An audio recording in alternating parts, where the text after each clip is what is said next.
Mummy, आपने दाल में नमक ही नहीं डाला, क्या खाना बनाया है? श्रुति ने ठुनकते हुए नम्रता से कहा। क्या बात कर रही हो, अभी अभी तो पापा खाना खा कर गए हैं, उन्होंने तो कुछ नहीं कहा, नम्रता ने कहा। तभी नम्रता की ननद रितिका चुटकी लेते हुए बोली, भैया तो आपके प्यार में बिना नमक का खाना भी स्वाद लेकर खा लेते हैं, वो क्या बोलेंगे? नम्रता को तब भी विश्वास नहीं हुआ। उसने खुद दाल चखी, दाल बिल्कुल बेस्वाद थी। नम्रता परेशान उठी। अवनव कहीं किसी परेशानी में तो नहीं है, जो उन्हें खाने में भी स्वाद का पता नहीं चला। नम्रता की परेशानी को भांपते हुए रितिका बोली, भाभी आप भी ना खामखा परेशान हो रही हैं।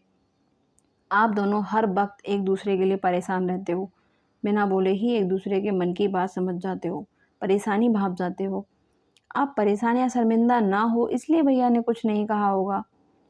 रितिका के समझाने पर नम्रता थोड़ी शांत हो गई। शाम को श्रुति दौड़ती हुई आई। मम्मी मम्मी, ये देखो पापा आपके लिए क्या लाए हैं। नम्रता पूछती है, पापा आ गए? कहाँ हैं? श्रुति ने बताया, ड्राइंग रूम में हैं। नम्रता हाथ में पैकेट लिए अवनव के पास ही चली आई। ये क्या लाए हैं आप?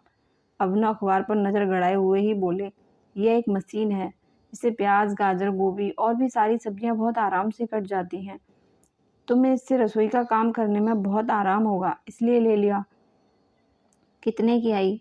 नम्रता के इस सवाल पर अवनव सिर ऊपर उठाकर मुस्कुराते हुए बोले, क्यों, पसंद नहीं आई? पैसे से तुम्हें क्या करना? नम्रता ने हंसते हुए कहा, क्यों, सुबह की दाल में नमक नहीं डालने का इनाम लाए हो? इस पर अवनव हंसने लगे और कहा, अरे वो तो मुझे पता भी नहीं चला, सब्जियां जो बहुत स्वादिष्ट थीं। अच्छा, एक प्याला चाय बना दो। नम्रता हंसते हुए बोली, वो भी बिना चीनी के बना देती हूँ, क्यों, चलेगी? और मुस्कुराती हुई चली जाती है। नम्रता का यह मुस्कुराता चेहरा देख रितिका ने कहा, देखा भाभी, आप तो यूं ही परेशान हो रही थी और एक भैया का प्यार है आपके प्रति, जो बिना बोले ही आपकी परेशानी को समझ लेते हैं। मैं तो भगवान से प्रार्थना करती हूँ कि हंसों का यह जोड़ा यूं ही सदा हंसता मुस्कुराता रहे, आपके प्यार को किसी की नज़र ना लगे।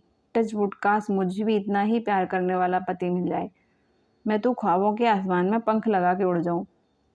नम्रता ने कहा, हाँ हाँ ज़रूर उड़ना, लेकिन ऐसा पति मिल गया ना तो बस भगवान ही मालिक है।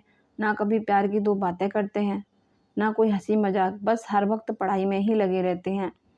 प्यार का इजहार तो दूर की बात है, कभी जताते तक नहीं। रोमांस क्या होता है ये बस फिल्मों में ही देखा है, कभी सच्चाई के धरातल पर इसका अनुभव करने का मौका ही नहीं मिला। अगर ऐसे पति मिल गए ना तो दो चार मीठी बातों के लिए भी तरसोगी। इतना कहते कहते नम्रता के दिल का दर्द उसकी आंखों में उतर आया, जिसे देख रितिका ने कहा, पता है भाभी, कुछ इंसान बोलते हैं ज़्यादा, करते हैं कम, दिखाते हैं ज़्यादा, करते हैं कम, और दिखाते हैं ज़्यादा और होते हैं कम। कुछ नहीं याद है आपको? एक बार भैया और आप बाजार गए थे, आपने लाल वाली साड़ी देखकर बस इतना कहा था, वाह कितनी सुंदर साड़ी है। उस वक्त भैया ने सिर्फ उसे देखा था और अगले ही दिन वह आपके हाथ में थी। ये प्यार नहीं तो और क्या है? आपको पता नहीं भाभी, कुछ लोग मान मर्यादा, रीति रिवाज का हवाला देकर पत्नियों को परेशान करते हैं। ये मत पहनो, उससे बात मत करो, कहाँ गई थी, इतना समय कहाँ लगा दिया, इतने पैसे कहाँ खर्च कर दिए, जैसे अनगिनत सवालों से अपनी पत्नी को अपमानित करते हैं। भैया ने तो शादी के बाद आपकी इच्छा पर आपको एमए करवाया। आपने पेंटिंग कोर्स करना चाहा तो भैया ने आपके शौक को पूरा करने के लिए कभी ना नहीं कहा। कितनों के पति सिर्फ पत्नी की खुशी के लिए यह सब करने देते हैं। आपने कहा कि ब्यूटी पार्लर खोलना चाहती हूँ, चुपचाप बिना रकम भरा चेक काट के आपको दे दिया। भाभी, आप तो बहुत भाग्यशाली हैं जो आपको इतना प्यार करने वाला पति मिला है। जरूर आपने पिछले जन्म में मोती दान किए होंगे। इतना सुनने के बाद नम्रता सच्चाई के स्वरूप को समझ गई। वह समझ गई कि वाकई में अभिनव उसे कितना प्यार करते हैं। उनके बीच भावनाओं का संबंध है, जीने की आज़ादी है। इतनी देर में प्यार से भरी एक प्याली चाय तैयार हो चुकी थी, जिसके साथ मीठे जज्बात के बिस्कुट थे, जिसे लेकर वो ड्राइंग रूम में आ गई। दोनों चुप थे, पर दोनों एक दूसरे के दिलों के एहसास को समझ रहे थे। तभी श्रुति कूदती फांदती हुई पापा की गोद में आकर बैठ गई और बाप बेटी दोनों अपनी ही बातों में लग गई। मुस्कुराकर नम्रता दोनों को एक भरपूर नज़र से निहारने लगती है। रात को सारे काम निपटाने के बाद जब नम्रता बेडरूम में आई तो अभिनव ने कहा, तुम्हारे लिए अलमारी में कुछ रखा है। नम्रता ने जैसे ही अलमारी खोली, वहाँ एक लाल रंग का लिफाफा रखा हुआ था। उसने आश्चर्यचकित होकर उसे खोला। पत्नी को समर्पित एक संगीत वाला कार्ड था, उसमें जो आई लव यू बोल रहा था। साथ ही एक पत्र था, मेरी ज़िंदगी हर सुबह खुशनसीब होती है क्योंकि वो तुम्हारे सुंदर चेहरे को देखकर शुरू होती है। मैं चाहता हूँ कि अंत भी ऐसा ही हो। तुमने जैसे पति की कल्पना की थी, वैसा मैं नहीं हो सका। इसके लिए माफ़ी चाहता हूँ क्योंकि मेरी परवरिश बहुत गरीबी में हुई, जहाँ मुझे फ़िल्म देखने का मौका नहीं मिला।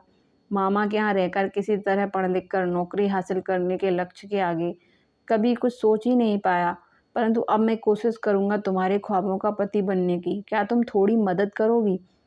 पत्र पढ़कर नम्रता की आंखें भर आईं, जिसे देख अभिनव घबराए से नम्रता के पास आए। अरे ये क्या हुआ? मेरा इरादा ऐसा तो कतई नहीं था। मैंने तुम्हारी और रीतिका की बातें सुन ली थी इसलिए, लेकिन मैं तो तुम्हें खुशी देने के लिए यह सब किया और तुम तो रोने लगी। नम्रता अभिनव के सीने से लगकर रोते हुए बोली, आप बहुत अच्छे हैं, आप बिल्कुल मत बदलिए। आप जैसे हैं वैसे ही मुझे प्यारे हैं। मैं क्यों ना आपसे आपकी ही तरह से प्यार करूं। तो दोस्तों, ये कहानी यहीं पर ख़त्म होती है। अगर आपको ये कहानी पसंद आई हो तो मेरे चैनल को सब्सक्राइब करें और वीडियो को लाइक करना ना भूलें।